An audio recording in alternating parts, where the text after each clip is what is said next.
Herbert Cuba García. Él es médico especialista en política de salud y analista en temas políticos, comentarista habitual en el portal de opinión El Montonero que dirige nuestro buen amigo Víctor Andrés Ponce. Qué gusto saludarlo, doctor Herbert Cuba. Muy amable como siempre.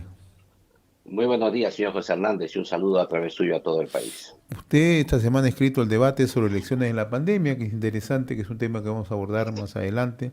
Me gustaría echarle una mirada a un tema que no está alejado de la política porque forma parte de las decisiones que tiene que tomar un gobierno, ¿no? Como es la seguridad ciudadana, ¿no? Y en realidad, día a día somos testigos de la forma como ya somos un país inseguro, ¿no? Entonces, ¿cómo está analizando usted este tema, ¿no? El tema del gota a gota, lo ocurrido recientemente con este propietario de un chifa en Villa El Salvador, ¿no? Todos estos temas parece ser que no tienen una prioridad en la agenda del día a día. Mire, aquí hay un problema muy amplio, grande, de decisiones, de la forma como se toman las decisiones políticas. Por un lado, existe sectores importantes de la sociedad que señalan que más importante de que que la lucha contra esto, ese flagelo, que es el tema del sicariato, el tema de los asaltos a asaltos, el tema del arrebato de celulares, etcétera, etcétera, más importante es que se respete escrupulosamente el procedimiento. Y por otro lado, que sean solo las fuerzas del Estado, en este caso la policía, las únicas que puedan intervenir en este tipo de casos. Entonces aquí se genera pues una asimetría enorme. Por un lado, dejas inerme al ciudadano, porque el ciudadano está desarmado, y por otro lado, exiges que la población tenga un comportamiento muy estricto en el sentido del respeto restricto de las personas que te agreden. En otras palabras, aquí hay un desequilibrio, pero tiene que ver esto con una concepción de enfocarse en la vida, que es una concepción de, de un respeto irrestricto del individuo, inclusive al margen de lo que pasa en la sociedad. Eh, y además, tampoco se ve el contexto, es decir, el individuo tiene que tener supremacía, así sea un contexto de violencia, así sea un contexto de inseguridad en la zona, así sea un contexto de agresiones sucesivas que haya en la zona, el individuo tiene que ser respetado y sin tu integridad. Y por lo tanto, entonces, el ciudadano común y corriente, y esto es, veamos el caso del señor del Chifa este, el ciudadano que puede defenderse y lo hace, inmediatamente es judicializado. O sea, aquí se está judicializando la defensa, la legítima defensa. Si tú judicializas la legítima defensa, quitas un enorme potencial a la población para que se pueda defender, quitas lo que se llama la autodefensa. Y aquí viene el segundo tema. Para que eso ocurra, debería haber toda una organización social importante para la autodefensa de la población. Pero la población no se quiere meter precisamente por lo que habíamos dicho antes, que existe una judicialización o la criminalización, digamos, de la legítima defensa. Y ahora el señor, el propietario del Chifa, tiene que ir a todo un proceso judicial para tratar de demostrar que fue legítima su defensa. Es decir, va a tener que demostrar que sus actos corresponden a la norma. Y en este caso, la carga de la prueba la tiene él, cuando debería ser al revés, cuando la carga de la prueba debería tener el delincuente. La carga de la prueba tiene que tener los familiares del delincuente en todo caso. Pero no el ciudadano que diga yo me he comportado bien y me he comportado de acuerdo a lo que dice la policía. Este es un sinsentido. Esto convierte a un desequilibrio de derechos, porque como es natural, si bien es cierto, existe el derecho individual de las personas y cada uno de sus derechos están instituidos en el artículo 2 de la Constitución, Constitución Política de la República, pero también lo tienen los ciudadanos que viven, que estaban en el Chifa, también lo tiene el propietario del Chifa, y ahí tendría que haber en todo caso una ponderación de derechos.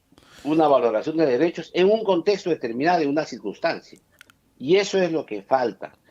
A tal punto falta que si el comandante general de la policía o el comisario, el comisario ejerce mano dura, digamos, en la zona, en el marco de la ley, pero mano dura, es fácilmente acusado y fácilmente algunos policías pueden tener reveses en la justicia por ese Y comportamiento. si Entonces lo que miramos, hace, y doctor, y si miramos esto con una mayor proyección, o sea, no se está calibrando exactamente el daño que está ocasionando a toda nuestra sociedad, ¿no? O sea, a veces lo miramos por el tema personal, el tema de la supervivencia, pero eso tiene otros efectos, ¿no? En la economía. Eso tiene unos efectos en la vida diaria de las personas. Tiene efectos también en la mirada internacional. Somos un país inseguro, o sea, para el turismo, para muchas cosas. Entonces, lo que usted decía, esto debe formar parte de una política, pero lo hemos descuidado. De tal forma que hoy quien quiera hacer un pequeño emprendimiento lo hace pensando y luego qué puede ocurrir si tengo éxito. Me van a extorsionar, no me van a extorsionar, me van a seguir, ¿no? Y esto no es nuevo. Hace mucho tiempo esto arrancó, usted recuerda con las famosas calcomanías en Trujillo, ¿no? claro, claro. Colocaban las calcomanías, ¿no? Que era lo que decían un pasaporte de seguridad. La delincuencia decía, tú estás seguro con esto. Mire ese término que acuñaban, ¿no? Pero eso ha ido avanzando y nadie le ha hecho caso en los últimos años, ¿no? Y ahora ya tenemos redes criminales, ¿no? Ya tenemos el gota a gota que está todos los días de manera insospechada en todos lugares. Aquí lo que se impone es un debate sobre la concepción que se tiene para emprender esta lucha contra el flagelo, contra la seguridad ciudadana. O sea, esto tiene que ponerse de acuerdo la sociedad, porque tal como están las cosas, con esta concepción individualista, con esta concepción de que el individuo tiene que ser eh, el agresor, es protegido en todos los extremos y es correcto, porque es un ciudadano común y corriente. Sin embargo, el que lo hace en legítima defensa no puede ser criminalizado ni judicializado, porque estamos en una situación de organización de la población. O sea, la población tiene que organizarse. Vamos a suponer que una cuadra se ha organizado. Una cuadra está organizadita, todos tienen un pito, tocan el pito, todos salen a la calle. ¿Qué hacen con el delincuente? Lo capturan y ¿qué hacen con él? ¿Qué va a pasar? Ese señor, ¿qué cosa ha robado? Nada, intentó entrar a la casa. Entonces suéltenlo, pues, si no ha robado. Una vez que entra, dice, ¿a quién te robó? A ti. ¿Qué pasó? Inmediatamente el delincuente dice, no, me agredieron, me cortaron, me hicieron esto, me hicieron lo otro. Ah, si ¿quién te hizo? Él me hizo, ya, juicio. Entonces, esos temas generan sociedades inermes. Y lo que le voy a comentar aquí no ha ocurrido en el Perú, pero le voy a contar lo que ocurrió en Europa, en Suecia, por ejemplo. En Suecia, cuando aparecieron unos vándalos, sobre todo de algunos países árabes que han inmigrado a esos países, a Europa, cuando fue esta masiva inmigración, venían ellos organizados que agredían mujeres por la calle, agredían gente, no pasaba nada. La policía cuando los quería enfrentar no podía enfrentarlos porque no podía usar armas.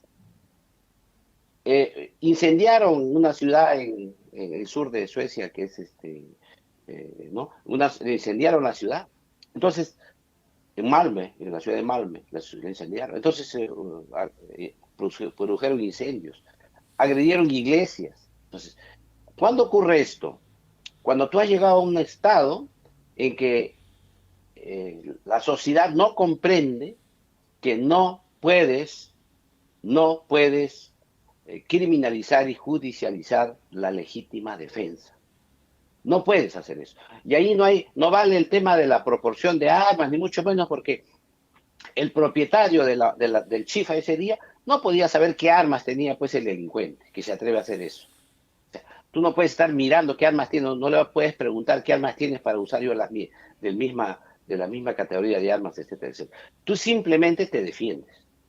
Y este es un tema que como existe este vacío en el entendimiento de la población, hace que ningún policía, y es más, los policías están ahí y miran a la esquina cuando hay un asalto, se hacen a un lado, etcétera. ¿Por qué? Porque no quieren intervenir, porque esa intervención les va a traer serias consecuencias a nivel Y otro fiscalía y tema, poder judicial. doctor Cuba, ¿no? Para pasar ya a otro tema que tiene ya más de contexto político, ¿no? Todas estas redes criminales tienen un aparato de defensa. ¿Qué son los aparatos de defensa? O sea, cuando uno lee un poco lo que ha pasado en Colombia, lo que ha pasado en México, donde estas redes criminales asentaron pues, sus modalidades delictivas, lo que ahora hacen es, ya tienen equipos de abogados que inmediatamente salen en su defensa cuando ocurren estos hechos delictivos. Y esto no es nuevo en el Perú. No, no, no, Se no. conoce, se sabe, pero actúan. Mire, yo tengo la experiencia más simple por la medicina. ¿Ya? Cuando llegaba al Hospital 2 de Mayo, yo ¿Ya? hacía guardias en el Hospital 2 de Mayo. Llegamos al Hospital 2 de Mayo, llegaba el asaltado ¿Ya? y también llegaba el delincuente, porque cuando ha habido una gresca, Balacera. digamos, ¿Ya? la balacera. Entonces llegaba el asaltado quejándose porque le habían arrebatado, estaba alterado, tenía por ahí. Y el asaltante llegaba porque la policía lo capturó por cualquier Claro. motivo, con una bala en la pierna, etcétera. Toda la acción del establecimiento era para, en primer lugar, le dar atención al delincuente. Es más, venían los familiares y necesitamos gasa, ellos tenían la gasa, necesitamos el alcohol, ellos tenían el alcohol, necesitamos hilo, ellos tenían el hilo, ellos tenían todo. Y el transeúnte no tenía nada, no podía, como le decían, como se dice en la jerga médica, no podían completar su kit quirúrgico, les faltaba el recurso, no podían. Sí, Y entonces claro. había que hacer el trámite, hay que ir a que el trámite, a que te tramite el CIS, etcétera, para que te den.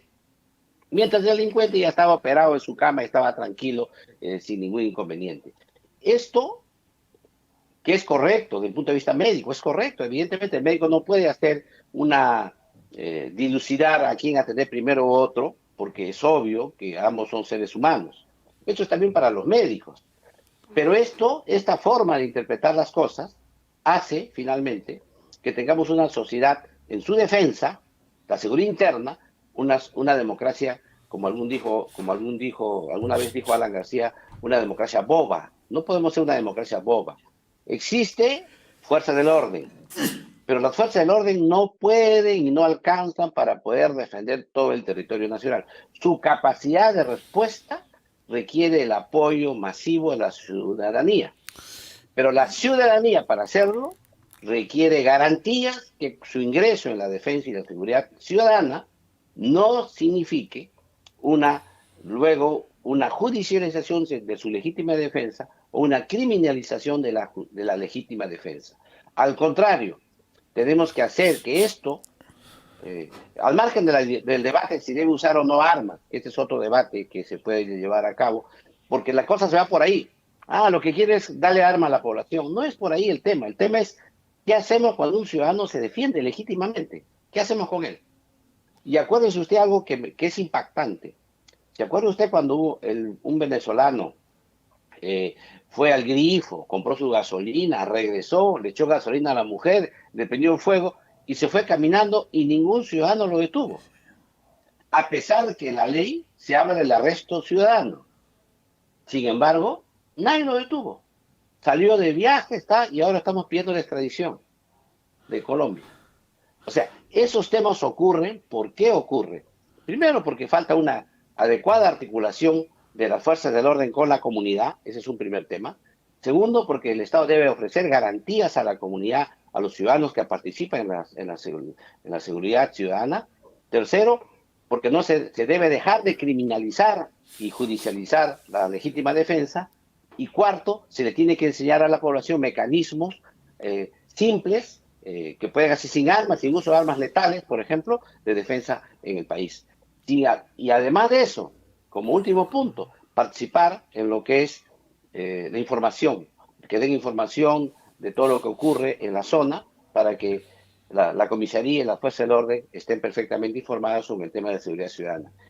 Para que eso ocurra, significa mucha educación, mucho trabajo y una concepción total, un cambio de concepción en la forma en que enfrentamos el delito en el país. Hoy día, ¿qué hemos hecho? Le hemos puesto el delito a manos solamente de la policía. Está sobrepasada la policía, está sobrepasada la fiscalía, está sobrepasada el Poder Judicial. Tenemos un Estado pequeño en capacidades para enorme necesidades que tiene el país. En efecto, es un tema que si es que no se logra establecer una política directa, una toma de decisiones desde las autoridades, cada día nos está ganando mucho espacio. Vayamos al tema político, doctor Gerbe Cuba. ¿Cómo mira usted esta semana al Congreso? El Congreso siempre trae sorpresas, ¿no? Sí, en el Congreso esta semana hemos tenido varios temas, dos temas legales, uno de ellos ligado a la aprobación de el cambio del Código Penal, que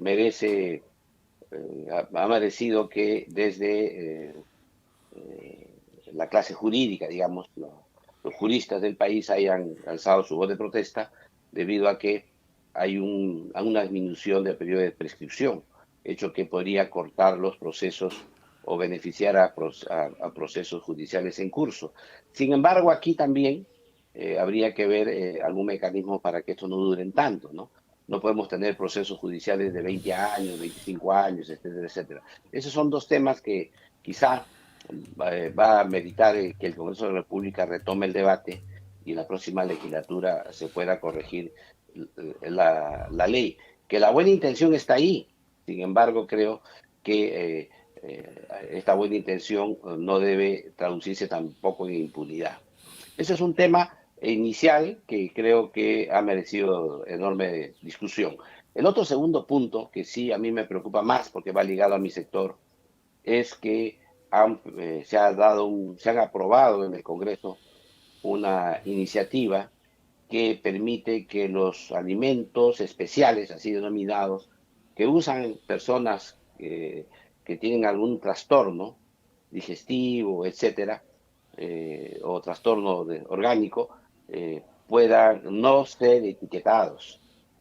Y esto significa que no va a saber la población que compra esto qué contiene el producto, y menos aún si es que está alto en azúcar, grasa, etcétera, y no va a tener octógonos, no va a tener ni etiqueta ni octógonos. Y aquí hay dos temas, pues. Uno es el etiquetado, la obligación que tiene de etiquetar, pero como el etiquetado es letra menuda, a veces no se lee rápidamente, adicionalmente tiene un octógono de alerta, que alerta que tiene grasas trans, o tiene alto en grasas, o tiene alto en azúcar, o alto en sodio, que es sal.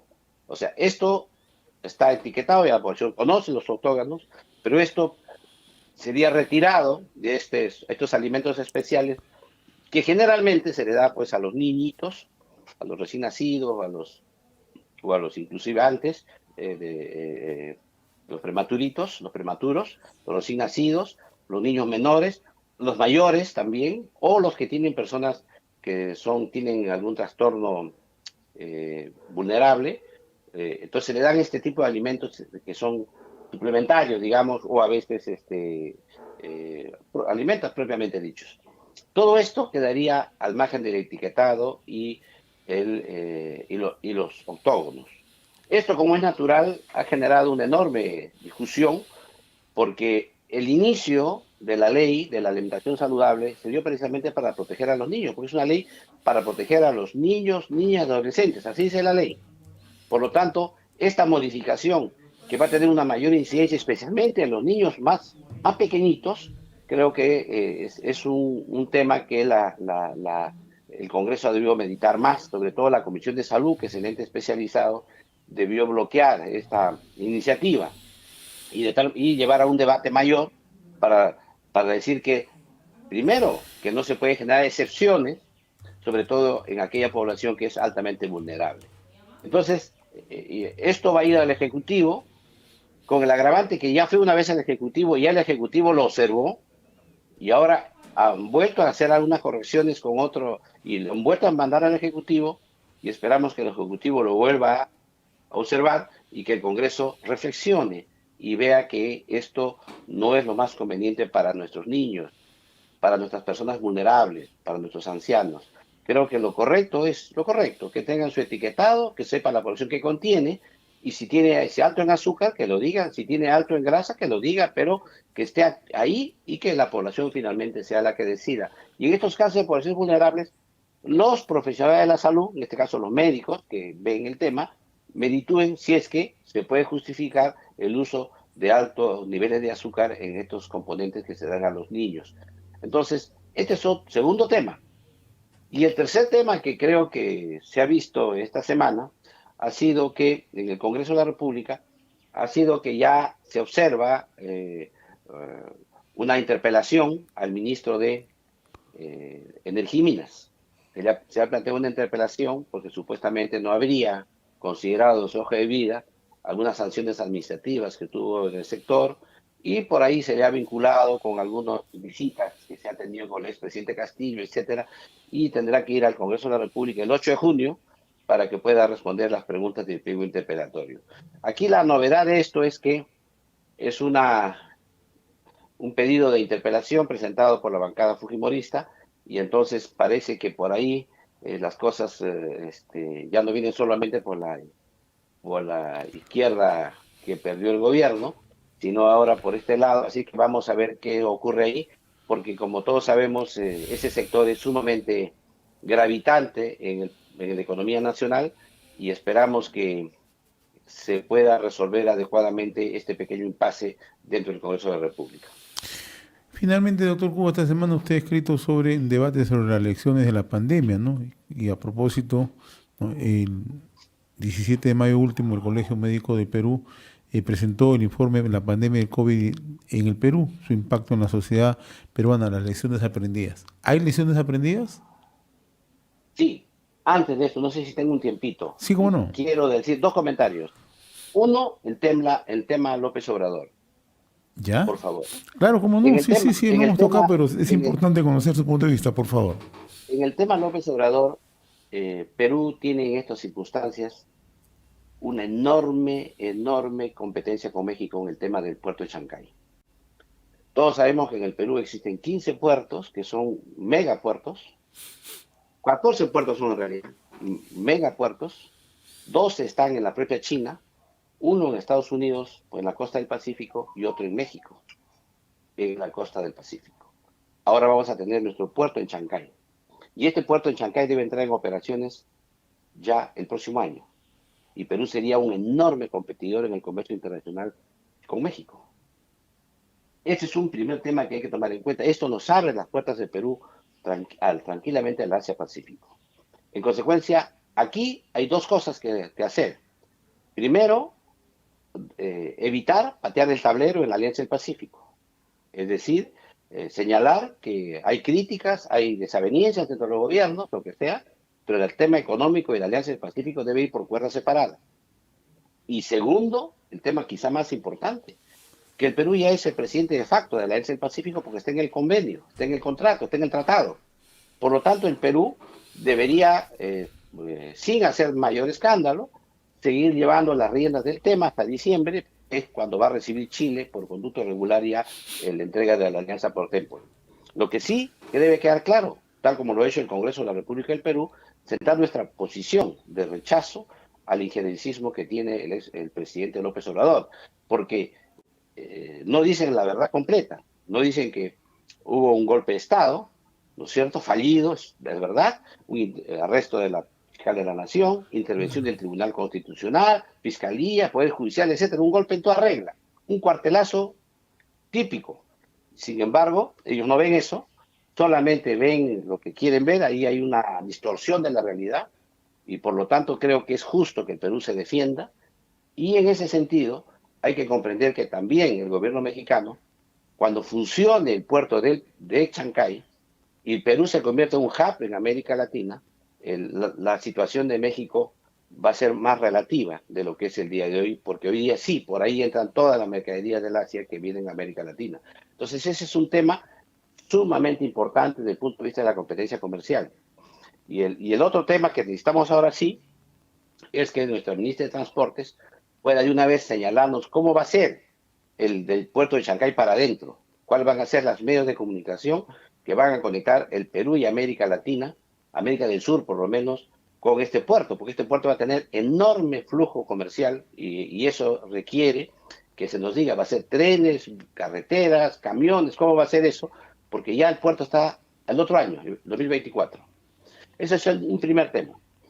Y el otro tema que quería tocar también es que esta semana he escrito 2 artículos. Uno primero es que el gobierno y el Ministerio de Salud continúa realizando compras simplificadas, haciendo adjudicaciones simplificadas, a pesar de que ya terminó la pandemia COVID-19. Y en este caso, por 550 millones para la compra de equipos, de equipamiento médico, sin licitación. Esto no son 500.000 soles o 100.000 soles, no, son 550 millones que vía un decreto de urgencia que ha emitido la semana pasada, que debido a que supuestamente no han podido los funcionarios del MINSA recorrer algunos hospitales para saber en qué ambientes, en qué espacios estarían estos equipos a comprar, se han retardado en hacer la compra y como no quieren que el dinero se devuelva a la caja fiscal, han solicitado un decreto de urgencia y se ha sido otorgado, ha sido promovido el decreto de urgencia que permite que el Ministerio de Salud, la unidad ejecutora del Ministerio de Salud, la 011, pueda hacer una compra masiva de equipos por 550 millones de soles. Esto es un problema muy serio porque ya hemos visto durante la pandemia qué es lo que ha sucedido en muchas oportunidades cuando este tipo de compras ocurre. Y aquí se lleva el dicho, en arca abierta hasta el justo peca. Y el otro tema que hemos tratado también esta semana es las lecciones aprendidas de la pandemia.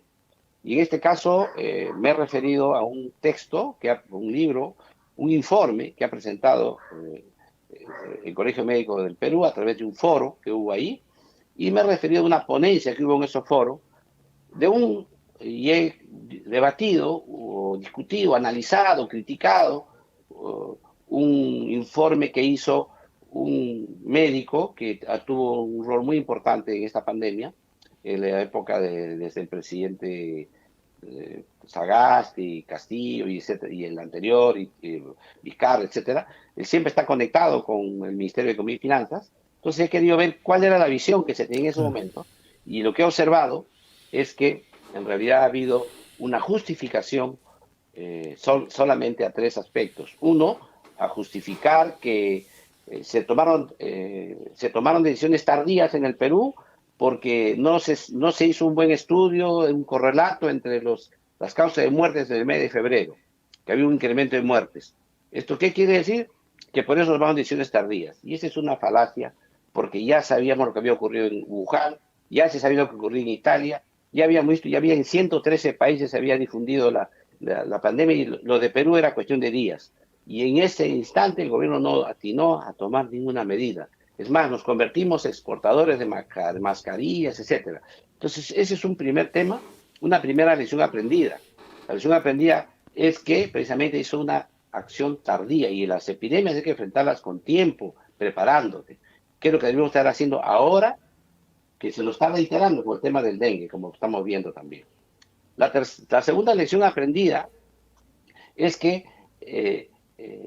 todos sabemos que el tema de las pruebas rápidas o llamadas serológicas fue un gran debacle para la lucha con la epidemia en el Perú porque se usó para detección de la enfermedad en las personas, cuando eso no se puede. Ahí se decía claramente que debe haber pruebas moleculares. Y hay un gran debate, pruebas moleculares, pruebas rápidas. Al final lo que hace este informe que ellos sacan señala que las pruebas rápidas fueron útiles, funcionaron, para ver cómo estaba el virus en la comunidad. Es decir, lo que ya se sabía. No han entrado al tema de fondo, al debate del mal uso de las pruebas rápidas que se usaron en lugar de las pruebas moleculares que eran las necesarias. Y por último, la lección aprendida es que esta pandemia ha afectado a todo el Perú, pero sobre todo, en modo dramático, a la población más pobre.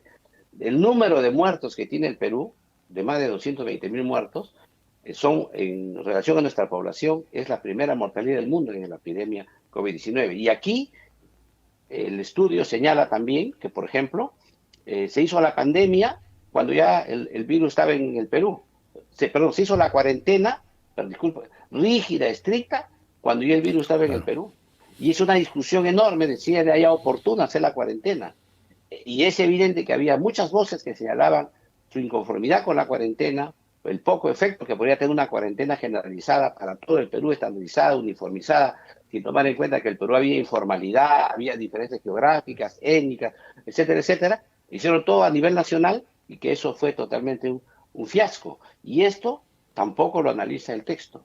Y por último, que creo que lo más importante, es que durante la pandemia el Colegio Médico del Perú pagó con su propio peculio dinero, por avionetas para trasladar a médicos de provincias, para traerlos a hacer atender a Lima porque no conseguían camas UCI en provincias. Eso, que es un tema esencial en un texto de la pandemia, de lecciones aprendidas, que demuestra que si no había plata de los médicos que hacían su colecta para poder tener una avioneta y tener un médico, ese médico se moría en la provincia que estaba. Y esto contrasta con lo que ocurría con la población en general. Por eso es que creemos que hay que debatir ahora, que ya terminó la pandemia, pero el tiempo nos gana porque tenemos una epidemia que es la del dengue, que hemos conversado ya 2 veces aquí, que nos está asolando también. Muy bien, doctor Jerry Cuba. Como cada sábado, yo le agradezco su participación a través de RCR, Red de Comunicación Regional. Ha sido un gusto conversar con usted, por favor. Muy amable. Un abrazo una vez más.